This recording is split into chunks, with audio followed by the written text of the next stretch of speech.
Hey everybody, this is your brother Narada McLaughlin.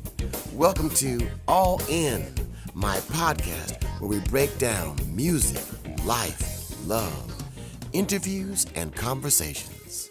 And one day I was invited to hear or to participate in a meditation. It was just a small group. It must have been about 30 people with Sri Chinmoy. And so there was a meditation. There was bhakti yoga, yoga of the heart, right. Yoga of devotion, and at the end of this meditation, he said, "Does anybody have any questions?" And I said, "Yeah, I have a question." I said, "I would like to know what you feel about the relationship of music to self-realization or any kind of realization towards some kind of self-knowledge, illumination, whatever you want to call it, and the benefits of that." So he said, "Yeah, that's a very interesting question." He said, "The music, yes, is a very good way towards self-awareness, the development of the soul, development of the inner light in you." He said, "But," he said, if you have a guy who sweeps the street, I bet he sweeps the street beautifully and with his heart and soul, he's going to get to that place just like you." Mm-hmm. And that was a very significant thing he told me. And I said, I want to be with this person. I want to study more with this person. I want to learn from Sri Chinmoy, which I did. I stayed there for 5 years. I wouldn't be who I am today without the blessings I had of studying meditation with him for 5 years. Right. And still today, he comes to me in my meditations. And still today, I will embrace his lotus feet in my meditations because he is so dear to me. I remember being at a meditation in Connecticut, Norwalk, when I was a new disciple, and he would say, "I've had a meditation and a vision, and I am in a boat, and there is only one disciple with me in that boat, and it's Mahavishnu." And we would just sit there and go, "Wow, he had so much love for you." Yeah, I know, but he was loved universally, wasn't he? Yes. That's a very sweet thing to say, but I don't know about that, because I know his love was impartial. No, it was both. It was partial, and because I know he was very affectionate towards me, but I loved him, and I love him to this day. But I know also that some people, they have more love in their heart expressed. It's not that they have more love in their heart. Everybody has the same amount of love in their heart. It's infinite. It has no end. It has no barriers. But people have a different way of expressing their love and their affection. And some people are nervous. They are fearful about expressing too much if they become too vulnerable and this and that.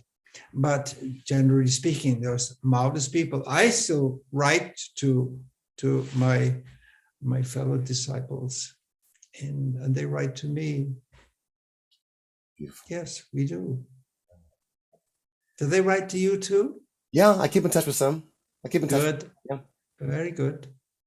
Our guru named our studio Tarpan, which means satisfaction unparalleled. Guru said every heart and soul that comes here will have satisfaction unparalleled.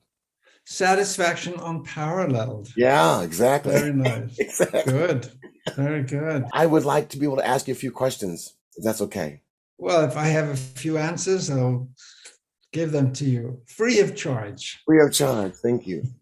Many people, they really have such fond feeling and love for you. And many of my friends are very inspired by your inspiration. They want to know how you've been able to maintain your inspiration level so high all these years. Every time you're working, you inspire, you inspire, you inspire. People are really taken back. My friends, my musician friends, are taken back by your inspiration. And I'm very happy to hear that I'm inspiring somebody, because without inspiration, I'm dead. Right. And yeah, I'm basically any artist with no inspiration might as well become an accountant. It's something, do something useful for musicians. Right, right. You know? But I'm very fortunate because I live every day like it's my last day, and I'm in perpetual wonder and of existence and this amazing, unfathomable, majestic universe that I have had the privilege to be born in. And so I'm in constant wonder of existence and being alive in this mysterious, magical universe. Right. And this sense of wonder just keeps me in a higher level, a higher state than, you know, we listen to the news or we listen to, you know, discourse, and the discursive level, what we have to function on, we need it. But if you're doing any kind of creative work, you need to have a sense of wonder. I think if you lose your sense of wonder, which is I've seen it happen to people, and they become sometimes cynical, a little bitter because things haven't gone their way. But you know, the things, sometimes reality comes and smacks you in the face, you know. It has to me. Yes. But and so what? Mm-hmm. Right, exactly. And so what? You know, I mean, what, you're gonna start weeping and whining, poor me, ho, ho, ho. You know, there's a lot of victims around, and we don't have that luxury to be a victim. There are people with much greater loss than I can possibly imagine. So I'm a privileged person, but I'm privileged in my own mind.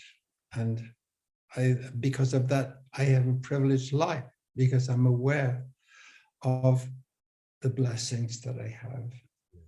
How, after this Miles Davis experience of your life and Tony Williams experience, you then take on India, so strong in your music, where In a Morning Flame, for example, is just so powerful in the Indian influence coming through with jazz and blues and rock, that people like myself are like just blown over. We've never heard anything like this before.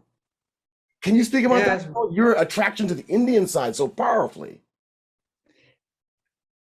It was much easier now, after 50 years, 60 years, to find answers in the West. But in Asia in general, and India in particular, they have been addressing these questions of existence for 5,000 years and getting answers. They know the answers. They know the meaning of existence. They've known it for 5,000 years. So some of the exponents of that tradition, of which Sri Chinmoy was one,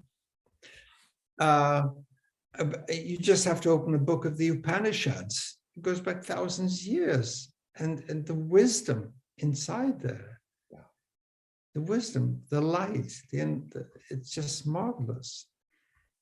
It's really wonderful. And so once it was before the music hit me, but once you become involved with Indian philosophy, at least to some depth, you will run into the music. And because in India, the music and the way of enlightenment are one thing.